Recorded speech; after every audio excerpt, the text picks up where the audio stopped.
여러분 인생 가운데 가장 중요한 것이 무엇이라고 생각하십니까?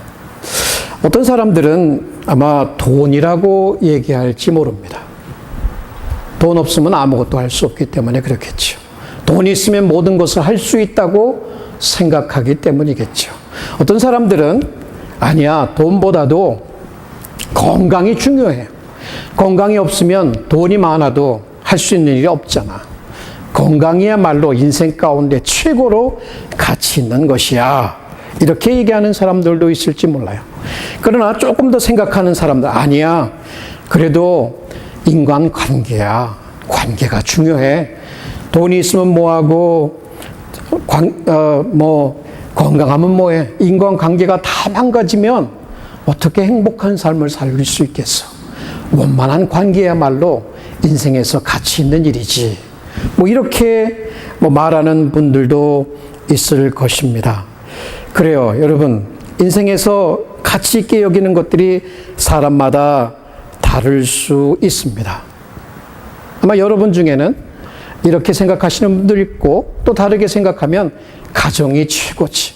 우리 식구들, 우리 자식들, 우리 마누라, 남편, 이 가족이 최고야. 이렇게 얘기하는 사람이 있어요. 아마 이러한 가장 중요한 것을 무엇냐고 물어볼 때 그 대답은 그 사람이 중요하게 여기는 그 신념, 그 가치, 그 시각을 어디에 있는지를 우리에게 알려준다고 할 수가 있습니다. 그러나요, 이거보다도 좀 더 근본적인 의미에서의 질문을 던져본다면 이러한 모든 것, 돈이요, 가족이요, 혹은 또 관계요, 혹은 또 더 나아가서 건강이요. 이러한 것들을 우리에게 주실 수 있는 분, 이러한 것들을 다 한 손에 컨트롤 하시고 있는 분이 누구냐는 질문을 던져보아야 됩니다. 왜냐하면 우리는 이렇게 가치 있는 일을 이루기 위해서 부지런히 공부하고 부지런히 달려가고 싸우고 애쓰지만 총체로 우리의 손에 잡혀지지 않는다는 것을 경험을 통해서 알고 있어요. 그런데 그것을 통제하고 있는 분이 있으며 그것을 우리에게 허락하여 주시는 분이 있다라고 하는 이 근본적인 질문, 바로 그것은 하나님을 믿는 사람들이라면 당연히 하나님이라고 대답할 것입니다. 정말 하나님이 우리가 소중하게 여기는 가치 있는 것들을 주시기 때문에 하나님이야말로 이런 모든 것들보다 가장 중요하시고 가치 있는 분이라고 하는 그 사실을 우리는 경험을 통해서도 알고 성경을 통해서도 분명히 알고 있습니다. 그렇다면 가장 가치 있는 분이 하나님이라면 우리는 하나님을 모든 것을 다해서 예배해야 한다는 것이 바로 오늘 우리가 배우고자 하는 진리입니다. 여러분, 돈이 가장 가치 있는 일이라고 생각하면 돈을 숭배하겠지요. 그렇죠. 건강이 가장 가치 있는 일이라고 한다면 건강을 숭배하겠죠. 가족, 관계가 가장 가치 있는 일이란다면 그것들을 숭배하는 게 오늘날 사람들의 모양입니다. 그러나 그것들은 숭배할 대상이 아니에요.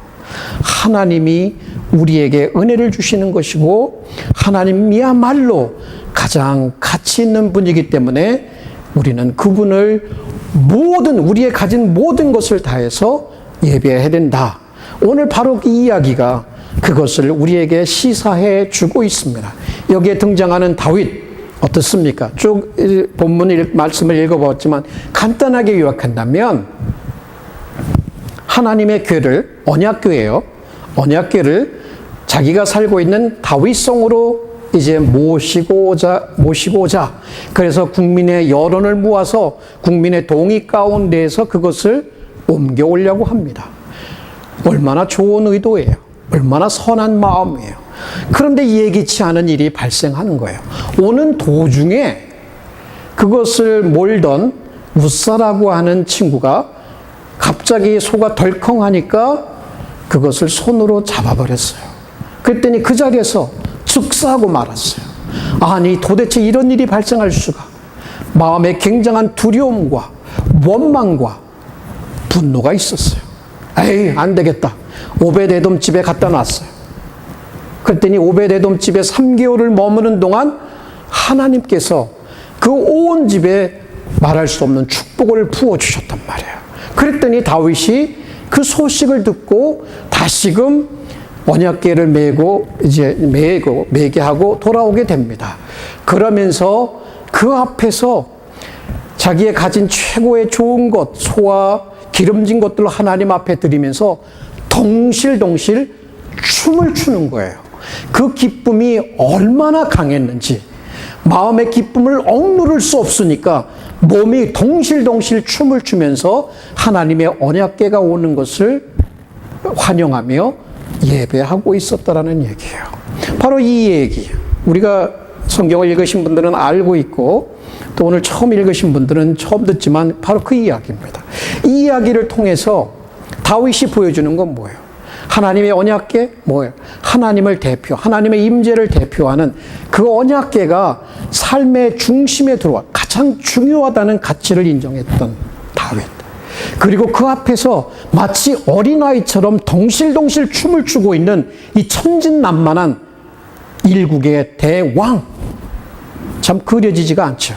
그렇지만요, 저와 여러분도 다윗을 통해서 꼭 해보고 싶은 것이 있다면 가장 가치 있는 이 하나님, 그죠? 그 진리. 그렇다면 우리는 그냥 소극적으로 마치 못해가 아니라 우리의 드릴 수 있는 모든, 가지고 있는 모든 것을 통해서 하나님 앞에 기쁨으로 예배해야 된다는 것을 오늘 이 이야기는 우리에게 시사를 해줍니다. 저는요, 이 진리를 4가지 부분으로 나누어서 참 실질적인 어떤 교훈으로 나누어서 생각해 보려고 합니다. 그런데 제가 장담은 못합니다. 이번 주에는 아마 다 안 될 것 같긴 하지만 어쨌든 간에 다룰 수 있는 만큼 오늘 다뤄보도록 하겠습니다. 첫 번째 우리가 다루고자 하는 진리는 하나님의 임재를 사모하라는 얘기예요. Desire God's presence. 자, 전번장에, 지난 5장에 있어서 어땠어요? 5장의 핵심 진리는 바로 이거예요.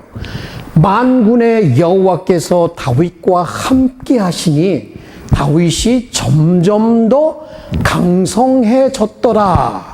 이게 뭐예요? 하나님이 함께 하심으로 인해서 다윗은 그 삶에 놀라운 축복을 경험했어요. 지혜를, 겸손을 배우게 됐고요. 담대함을 얻게 됐고요. 끊이지 않는 승리를 경험하게 됐고 그의 영향력은 국제적으로 팽창해 가는 것을 경험하게 됐어요. 왜? 성공의 비밀이라고 하는 것은 다윗의 타고난 지도력과 탤런트가 아닌 바로 하나님께서 함께 하셨다라고 하는 그 진리, 그것을 우리는 지난주에 배웠어요. 그러면 다윗 개인적으로 하나님이 나와 이렇게 함께 하셔서 말할 수 없는 축복을 주셨더라면 어떠한 반응을 보여야 될까? 바로 그 반응이 오늘 우리가 읽은 우리가 읽은 본 말씀이에요. 전에는 그런 일이 없었지만 이제 내가 해야 될 것은 다윗성도 잘 전했고 하나님의 언약궤를 바로 내가 준비해 놓은 그곳으로 모시고 와야 되겠다. 이 얘기예요. 근데 그게 무엇을 뜻하느냐를 이제 우리가 살펴보아야 되는 거예요. 자, 하나님의 언약궤를 다윗이 지어놓은 예루살렘 다윗성으로 모시고 오겠다라고 하는 그 의미가 무엇이냐는 얘기예요. 자, 하나님의 언약궤, 하나님의 임재를 상징합니다. 하나님의 그 임재, 그러니까 이 성막에 이렇게 예전에 성막을 지어서 성소가 있고 지성소가 있고 가장 거룩한 지성소에 들어가 있는 이 하나님의 궤, 언약궤.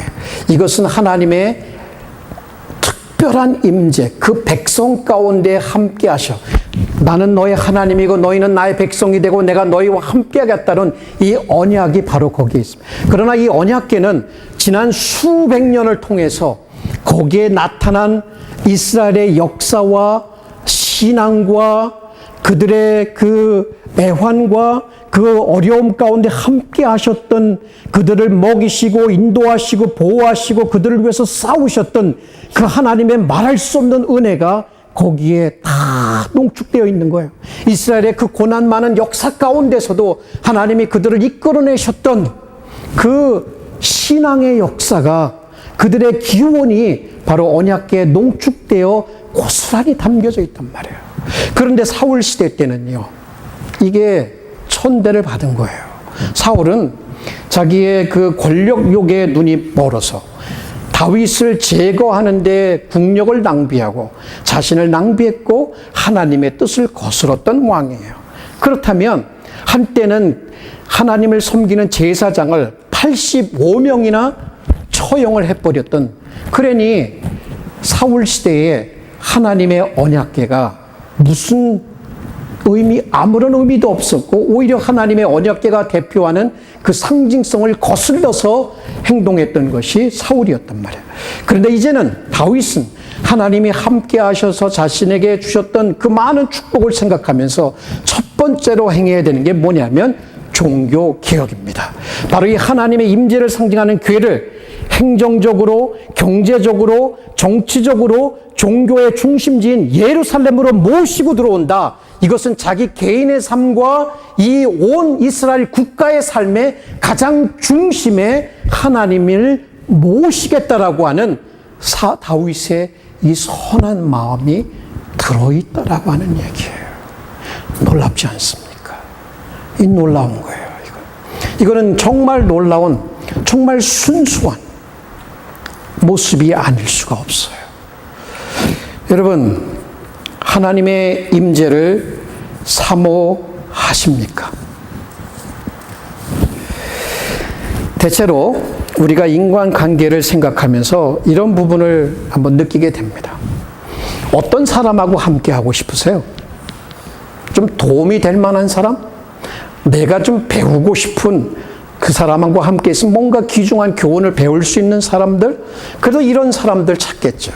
그러나 대부분의 사람들이라면 대체로 함께 있을 때 편안한 사람, 내가 무슨 말을 해야 될지 생각하면서 고를 필요 없이 늘 함께 있으면 편안함을 느낄 수 있는 사람, 다 함께 하고 싶은 사람이겠죠.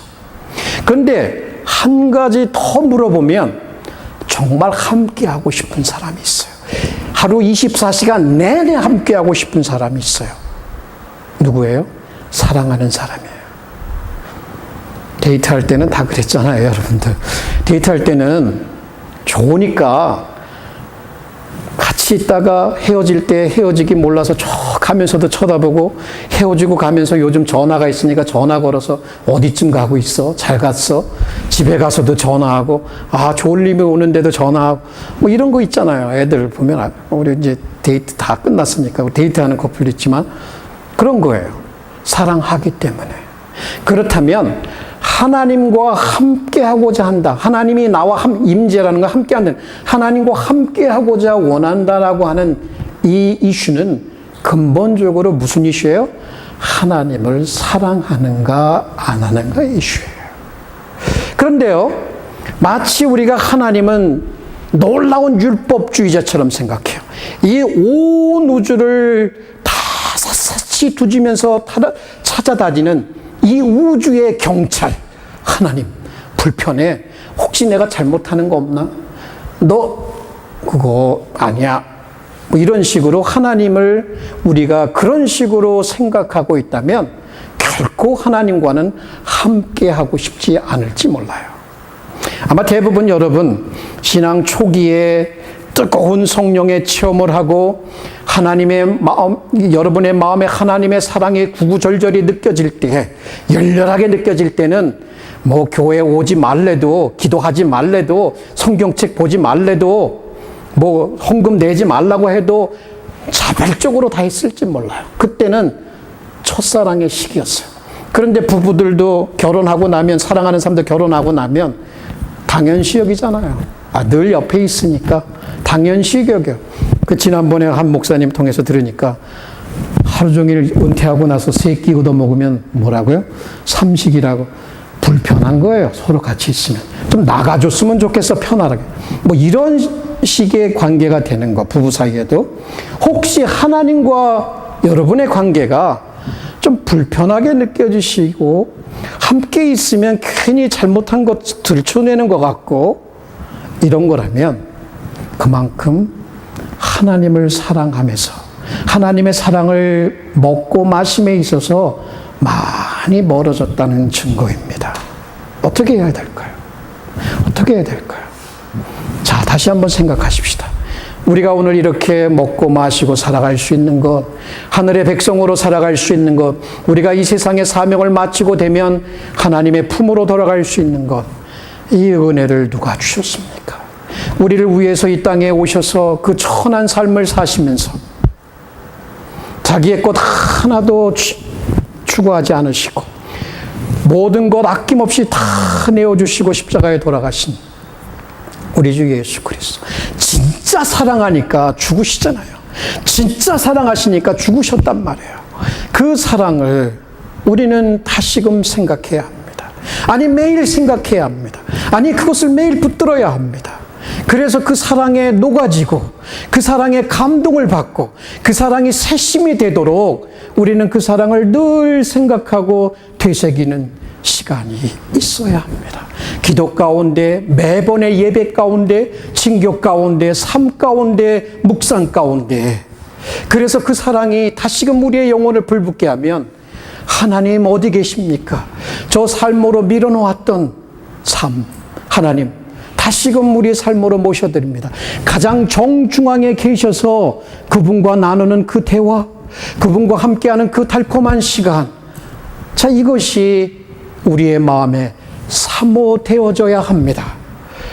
다윗이 하나님의 축복을 경험하고 난 다음에 모든 일이 다 잘 되니까 다 자기의 잘나서 된 줄 알고 그렇게 교만해지지 않았어요. 오히려 하나님의 그동안 박대받았던 그 하나님의 언약궤를 모든 삶의 중심지로, 국민의 삶의 중심지로 모시고 오려고 했더라. 이거는 정말 우리에게 시사하는 바가 있습니다. 여러분, 지금 삶이 어떠십니까? 혹 외로움을 느끼고 계십니까? 혹 어찌할 바를 알지 못하십니까? 혹 답답하십니까? 아니, 무료하십니까? 하나님을 기억하십시오. 곁에 계신 하나님을 붙드십시오. 그분이 친구처럼 오셔서 여러분의 마음을 열고 되게 할 때마다 그것을 다 들어주시면서, 세상 모든 사람들은 조금만 얘기하면 귀찮고 한 얘기 또 하고 한 얘기 또 하면 싫어하시지만, 그러나 그 하나님은 그 마음의 슬픔도 애환도 기쁨도 함께 나눠주시면서 여러분을 사랑으로 품어주시는 그 전능하신 하나님입니다. 그분이야말로 여러분에게 진정한 도움을 베푸실 수 있는 분이며, 그분이야말로 진정으로 여러분에게 참된 하늘의 교훈을 주실 수 있는 분이며, 진정으로 여러분이 편안함을 느낄 수 있는 분이시며, 정말로 하나님 사랑하시는 분이라는 거예요. 인간은 변하고 떠나가지요. 그렇지만 최후까지, 아니 영원히 함께 남아서 함께 하실 분은 하나님 전능자, 우리의 아버지, 우리의 목자 하나님밖에 없다라고 하는 사실이에요. 그러면 그분과 함께하는 것이 왜 부담이 될 것이며, 그분과 함께하는 이 예배가 왜 억지로 드려야 되는 예배가 돼야 하며, 마지못해 드려야 되는 예배가 돼야 하며, 그냥 하나님 한번 제가 드릴게요 하는 그런 예배가 되어야 합니까? 가장 소중하고 가장 중요하고 귀한 분이라면 당연히 우리의 모든 것을 다해서 예배해야 된다는 것이 다윗이 보여준 모습입니다. 그 언약궤가 들어올 때 다윗이 구경하고 있었나요? 온 백성과 함께 악기를 연주하면서 환영하고 있는 이 모습을 보십시오. 하나님이 오신다면 정말 우리도 그렇게 환영해 드리시. 하나님은 여러분의 마음에, 삶에 어디에 계십니까? 가끔 찾는 그러한 분이십니까? 아니면 늘 곁에 계셔서 함께 하시는 분이십니까? 여러분, 이 시편 기자들의 이 마음에 어떠했는지를 한번 느껴보십시오. 얼마나 하나님과 함께 하기를 원했는지. 내가 여호와께 청하였던 한 가지 일, 곧 그것을 구하리니 곧 나로 내 생전에 여호와의 집에 거하여 여호와의 아름다움을 앙망하며 그 전에서 사모하게 하실 것이다. 주의 궁정에서 한 날이 다른 곳에서 첫날보다 나은즉 악인의 장막의 거함보다 내 하나님 문지기로 있는 것이 좋사오니 내가 항상 주와 함께하니 주께서 내 오른손을 붙드셨나이다. 하늘에서는 주 외에 누가 내게 있으리요 땅에서는 주밖에 나의 사모할 자 없나이다. 내 육체와 마음은 쇠잔하나 내 하나님은 마음의 반석이시요 영원한 분기시리라. 하나님께 가까이함이 내게 복이라. 내가 주 여호와를 나의 피난처로 삼아 주의 모든 행사를 전파하리이다. 내가 여호와를 항상 내 앞에 모시며 그가 내 우편에 계심으로 내가 요동치 아니하리로다. 이러므로 내 마음이 기쁘고 내 영혼도 즐거워하며 내 육체도 안전히 거하리니 주께서 생명의 길로 내게 보이시리니 주 앞에는 기쁨이 충만하고 주의 우편에는 영원한 즐거움이 있나이다. 여러분, 이 시편 기자들의 이야기, 왜 꼭 남의 이야기만 돼야 합니까? 우리의 마음에 사모하십시다. 돈도 건강도 관계도 가족도 다 중요하지만 그 모든 것을 우리에게 주실 수 있는 그 하나님, 가장 소중하신 하나님을, 그분과 함께하기를 늘 소망하는 그 마음은 너무나 복된 마음일 것입니다. 여러분과 저에게 그러한 마음이 더욱더 풍성하기를 기도합니다. 두 번째, 하나님의 거룩함을 존중하라. 처음에는 하나님의 임재를 사모하라고 얘기를 했지만 두 번째는 하나님의 거룩함을 존중하라. 자, 다윗과 그 백성들 얼마나 선한 의도를 가지고 있었습니까? 그 삶에 하나님의 임재를 모셔드리는 그 언약궤를 가지고 오려고 했어요. 그렇지만요, 하나님께 이러한 선한 의도를 가지고 있다 하더라도 그들은 실패하고 말았습니다. 원치 않았던 일이 도중에 발생했는데요. 자, 그 일이 무슨 일이었는지를 여러분에게 다시 한번 읽어드리겠습니다. 저희가 하나님의 궤를 새 수레에 싣고 산에 있는 아비나답의 집에서 나오는데 아비나답의 아들 우사와 아요가 그 새 수레를 모니라. 저희가 산에 있는 아비나답의 집에서 하나님의 궤를 싣고 나올 때에 아요는 궤 앞에 행하고 다윗과 이스라엘 온 족속이 잣나무로 만든 여러 가지 악기와 수금과 비파와 소고와 양금과 제금으로 여호와 앞에서 주악하더라. 저희가 나곤의 타작마당에 이르러서는 소들이 뛰므로 우사가 손을 들어 하나님의 궤를 붙들었더니 여호와 하나님이 우사의 잘못함을 인하여 진노하사 저를 그곳에서 치시니 저가 거기에 하나님의 궤 곁에서 죽으니라. 이게 무슨 정말 맑은 하늘에 번개 떨어질 모습 떨어질 일이에요. 전혀 예상치 못했어요.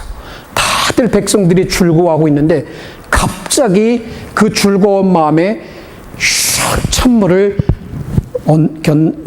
쏟는 사건이 발생했어요.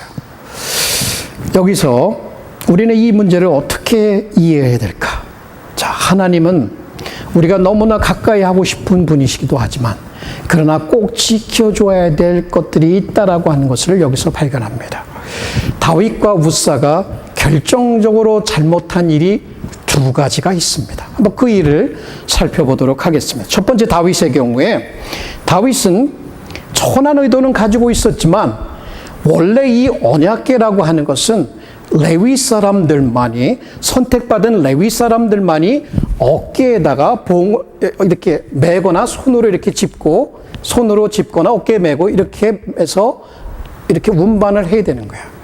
그런데 어쩐 일인지 모르게 다윗은 이 귀중한 아주 이게 굉장히 중요한 사업을 위해서 새 수레를 만들어요. 옛날 수레는 안 돼. 그래도 하나님의 수레를 실으려면 우리가 새로 제작한 깨끗한 수레를 만들어서 그 새 수레를 가지고 이것을 우리가 원하는 다윗성으로 모시고 와야지.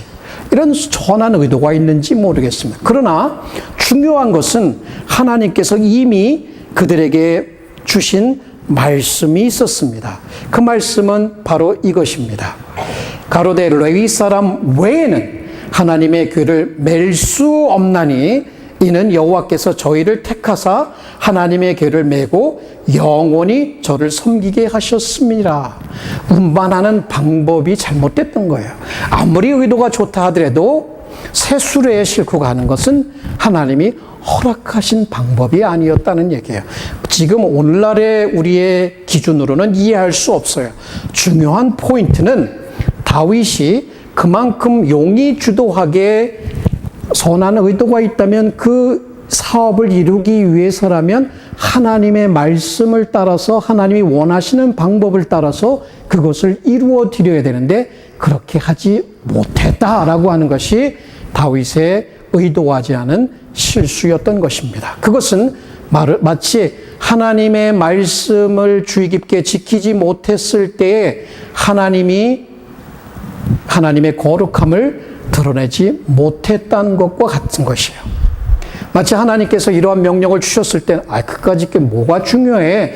이렇게 가든 저렇게 가든 가기만 하면 되지. 라고 하는 인간의 생각을 내세우는 것이 하나님 앞에서는 교만입니다. 하나님은 분명히 무엇인가를 말씀하셨을 때는 자기가 의도를 가지고 말씀하신 것이고 하나님 되심을 그곳에 드러내시고 하나님의 거룩함이 그 말씀을 통해서 드러나는 거예요.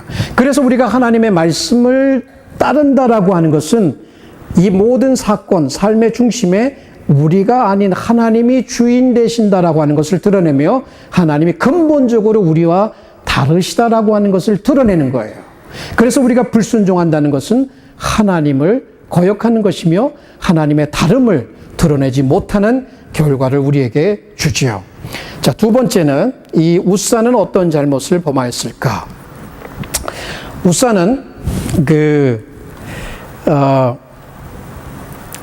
이제 하나님의 궤를 만진 거예요. 따지고 보면 새 수레에 실었고 지금 이 두 사람이 뽑혔단 말이에요. 아비나답의 아들이었던 제사장들이에요. 아효와 우사라고 하는 이 두 인물이 뽑혔어요. 지금 온 이스라엘이 관심을 기울이고 있는 굉장히 중요한 사업이었단 말이에요. 국가의 중요한 사안이었단 말이에요. 그 사업을 위해서 딱 두 사람이 뽑혔어요. 바로 우사와 아효. 모든 사람이 그들을 지켜보고 있습니다. 그리고 그 주위에서 정말 축제 분위기 속에 있습니다. 자, 그러면 여러분이 그런 일을 맡으면 어떨까요? 기본적으로 인간이라면 내가 뽑혔네. 사람들이 나를 다 보고 있네. 물론 어렵고 두려운 마음도 들 수 있겠지만 일반적으로 우쭐한 마음도 들 수 있을지 몰라요. 잘 모르겠어요. 그런데 웬일인지 모르게 낙원의 타작마당을 가다 보니까 타작마당을 소가 그냥 지나갈 수 있겠어요? 거기 곡식들이 있는데. 그러니까 소들이 벌컥 뛰니까 그때에 이 우사가 자기의 손을 내밀어서 떨어지지 못하도록 잡은 거예요. 잘한 거예요? 못한 거예요? 인간적으로는 잘한 거예요. 떨어지면 안 되잖아요. 하나님의 가장 소중한, 우리에게도 가장 소중한 하나님의 임재를 상징하는 이 상자가, 박스가 떨어지는 거는 이건 재앙을 부르는 일이 될 수 있기 때문에 인간적으로 얘기할 때는 잘한 일이라고 할 수도 있을지 몰라요. 그러나 하나님은 이거에 대한 말씀도 모세를 통해서 이미 주셨습니다. 들어보십시오. 행진할 때 아론과 그 아들들이 성소와 성소의 모든 기구를 덮기를 필하거든 고앗 자손이 와서 맬 것이요. 자, 고앗 자손이라고 레위 사람들이에요. 자손이 맬 것이니라. 그러나 성물은, 거룩한 물건은 만지지 말지니 죽을까 하노라. 만지지 말라고 한 거예요. 감히 누가 그것을 만져? 여러분, 이 성막의 이 이 Ark of Covenant, 언약궤는요, 얼마나 이스라엘 사람들에게 소중한 것이었냐면, 텐트 있잖아요. 성막을 지어놨어요. 하나님의 임재를 상징하죠. 누가 들어가요? 대제사장. 그 종교적으로 가장 최고의 지위에 있는 선택받은 대제사장이 염소의 피를 가지고 1년에 한 번, 언제요?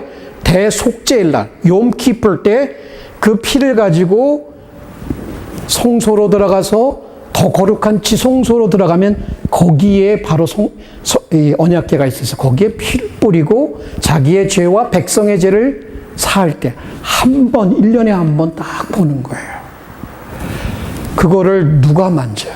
하나님의 거룩함을, 하나님의 넘지 말아야 될 손을 우사는 넘고 말았던 거예요. 아무리 좋은 의도가 있었다 하더라도 근본적으로 인간과 하나님 사이를 건널 수 없는 거기는 넘지 말아야 되는데 우사가 넘고 말았던 거예요. 여러분, 이와 같은 사건이 전에도 있었어요. 나답과 아비후라는 사람, 이 사람들도 이스라엘에 선택받았던 대제사장의 아들들이었어요. 장자와 그 다음 차자. 이들은요, 하나님이 허락지 않는 불을 들이다가 어떻게 했어요? 하나님이 그들을 죽이셨어요. 이게 우리 인간적인 계산으로는, 이 기준으로는 이해가 안 돼요. 그때 두렵고 불평이 가득했던 이 아론, 아버지에게 이제 모세를 통해서 하나님께서 말씀을 들려주십니다. 이는 여호와의 말씀이라 이르시기를 나는 나를 가까이 하는 자 중에 내가 거룩하다 함을 얻겠고 온 백성 앞에 내가 영광을 얻으리라 하셨느니라. 이 얘기는 무슨 얘기냐면 하나님을 가까이 섬기는 그 사람들이 하나님께 어떻게 하느냐, 말씀을 따라서 잘 하느냐를 따라서 그분의 영광을 드러내고 그분의 거룩하심을 드러내게 된다는 것이고, 세상이 그것을 볼 것이고 주위에 있는 사람이 그것을 보면서 하나님의 거룩함을 보게 된다는 거예요. 그랬는데 여기는 우사가 다윗이 분명하게 주신 말씀을 어김으로 인해서 하나님의 거룩함을 우배하는, 침해하는 그러한 일을 범했다라고 하는 거예요. 자, 이렇기 때문에 하나님이 그를 즉시로 죽였다라고 이해합니다. 여러분, 이 일이 있은 후에 다윗에게 어떤 일이 발생했는지 아세요? 그 앞에서 죽으니 다윗이 기뻤겠습니까? 갑자기 축제의 분위기가 어떻게 돼요? 두려움이 돼요? 분노가 돼요? 불평이 되는 거예요. 그러면서 다윗이 이렇게 말합니다. 여호와께서 우사를 충돌하심으로 다윗이 분하여 그것을 베레사 우사라 칭하니 오늘날까지 이르니라. 그 다음에 다윗은 그날에 여호와를 두려워하여서 가로되 여호와의 개가 어찌 내게 오리요 하리야. 처음에는 좋은 마음으로 그것을 모셔오려 했지만 하나님이 이렇게 어려운 분이시고 이렇게 함부로 할 수 없는 분이라면 내가 모셔온다 한들 이게 내게 어떻게 축복이 되며 내게 어떻게 덕이 될까. 겁나서 못하겠다. 포기해버린 거예요. 그러면서 하나님으로부터 점점 더 멀어지면서 오히려 그것을 오베데돔이라고 하는 가드 사람의 집에다 턱 쳐버린 거예요. 자, 처음에 다윗의 모습과는 좀 다르죠. 이것이요, 죄가 하나님과 우리를 갈라놓는다는 것을 보게 됩니다. 우리가 하나님의 말씀들, 좋은 의도를 가지고 있어서 뭔가 했지만 그 결과가 좋지 않았을 때에 그것을 오히려 잘못으로 알고 회개하고 해야 될 텐데 그렇지 못하고 불평과 두려움 가운데 하나님과 거리를 두게 되는 이 모습, 다윗의 모습이 혹 우리의 모습 속에는 없는지. 여러분 중에 혹시 좋은 의도를 했는데 나는 그 뜻이 아닌 좋은 의도를 했는데 결과가 좋지 않은 일들을 삶에서 종종 경험해 보셨을 거예요. 따라야 될 룰들을 제대로 따르지 못했을 때 그런 일이 있었을 줄 압니다. 한 가지 재미있는 이야기는 미국의 이런 알렉산더 디 세버스키, 이게 좀 말이 이상하죠. 알렉산더 디 세버스키, 이렇게 하니까 꼭 욕같이 들리죠. 이 스베르스키예요. 이 미국의 그 aviator 조종사였고 엔지니어였습니다. 이 사람이 병원에 입원해 있는 동료 비행사를 이제 방문을 하게 됩니다. 근데 이제 방문을 하면서 이 사람도 사고로다가 한쪽 다리가 잘리고 말았거든요. 그런데 이 병원에 입원해 있는 이 젊은 친구도 사고로다가 한쪽 다리를 잃어버린 거예요. 그러니까 좋은 마음에, 좋은 의도로다가 이 사람을 위로해 줘야 되겠다. 이렇게 간 거예요. 자, 가서 이제 웃으면서, 야, 그 한쪽 다리 그 잃어버린 거 크게 그거 슬퍼할 일이 아니야. 큰 재앙이 아니야. 이렇게 가볍게 얘기를 하면서, 자, 봐라. 근데 이 다리가 이제 나무를 갖다 댄 거거든요. 이 나무 다리, 이게 나무 다리인데, 네가 여기를 확 때려봐. 때려보면 아프지가 않아. 아프지가 않으면서 우쭐하면서 얘기를 했어요. 그랬더니 병원에 누워있는 그 젊은 친구가 지팡이, 자기가 짚고 다니는 지팡이를 가지고 다리를 꽝 때렸어요. 그랬더니 이 디스버스키가 갑자기 하는, 이렇게 보세요. 갑자기 하는 말이, 봐봐, 아프지 않잖아. 막 평상시 멀쩡한 사람 같았으면 아마 침대에서 오히려 누워 있었을 거야. 그러면서 인사를 하고 방문을 나오면서 거기서 툭 주저앉고 마른 거예요. 왜냐하면 그 사람이 멀쩡한 다리를 내리쳤거든요. 그러면서 하는 얘기가, 이게 뭐예요? 자기는 좋은 의도로도 그 사람을 위로하고 갈렸는데 진짜 다리를 꽝 쳐버리니까 얼마나 아팠겠어요. 제가 이런 재밌는 얘기를 하면 여러분들이 안 웃는데 안 웃기세요? 제 의도는 이 이야기를 통해서 우리가 아무리 좋은 의도를 가지고 있다 하더라도 괜히 우습돼서 뭐 별 생각 없이 이렇게 하게 되면 꼭 지켜야 될 것을 지키고 이렇게 나가야 되는데 그렇지 못하면 결과가 우리에게 좋지 않게 다가올 수도 있다는 것, 따라해줘야 될 것, 따라줘야 된다는 것. 다시 얘기하면 하나님을 예배할 때도 마찬가지예요. 우리는 의도가 좋아요. 그렇지만 하나님께서 이미 말씀을 통해서 우리에게 보여주신 원칙과 원리들을 깡그리 무시하면서 나는 좋은 의도니까 하나님이 아실 거야 라고 하는 것은 우리의 교만이지 하나님 앞에 하나님의 거룩함을 존중하는 삶의 태도가 아니라는 것을 우리는 이 말씀을 통해서 알게 되는 거예요. 혹시 여러분, 우리 이제 여기서 말씀을 마치게 될 텐데, 하나님과 가까이 하려고는 좋은 사모하는 마음을 가지고 있는데, 그런 좋은 의도로 하나님께 가까이 나왔다가 하나님의 말씀을 어기고 마치 자신의 생각에 옳게 이게 옳은 것이야 라고 생각해서 하나님을 대해서 하나님의 거룩함을 침해하고 하나님의 하나님 되심을 무시하는 일이 있더라면 오히려 결과는 여러분의 예상과는 좋지 않게 다가올 수 있다라고 하는 것이 바로 오늘 이 말씀을 통해서 배우게 되는 것입니다. 어떠십니까, 여러분? 하나님의 임재를 사모하십니까? 혹은 정말 하나님의 거룩하심, 우리는 너무나 가깝게 느끼고 가깝게 갈 수 있고 항상 우리를 기쁘게 받아주시지만 그러나 근본적으로 그분은 우리하고는 다르신 분이다라고 하는 것. 오늘날 많은 사람들이 이 부분을 잊고 있어요. 그냥 하나님을 옆집에 좋은 얘기를 다 들어주는 구수한 할아버지처럼 생각해서 그분은 거룩하지 않은 이 온 우주의 왕 대신 감히 접근할 수 없는 그런 위대하신 거룩하신 왕이라는 사실을 망각해서는 안 돼요. 두 가지 균형을 이룰 필요가 있습니다. 늘 가까이 하실 수 있는 분이면서도 우리가 넘지 말아야 될 선이 있다. 그것은 뭐야? 말씀이다라는 거예요. 말씀을 따라서 그분을 섬기고 그분과 함께하는 삶, 이것이 바로 축복받는 삶이요, 또 성공을 이루는 삶이요, 또 만족한 삶이 된다는 것을 우리는 이 다윗의 삶을 통해서 이해하게 됩니다. 여러분, 다른 것보다도 저와 여러분 오늘부터 정말 우리 삶에 가장 중요하신 이 하나님을 사모하십시다. 그리고 그분의 거룩함을 존중하면서 그분이 생각하시는 예비하신 그 복, 세 번째예요. 그것이 오벳 에돔의 집에 3개월 있으면서 쌓을 곳이 없는 복을 그들에게 부어주셨다는, 그것은 다음에 생각하겠습니다. 그러한 복을 누리는 저와 여러분이 되기를 주님의 이름으로 축원을 드립니다. 기도하십시다.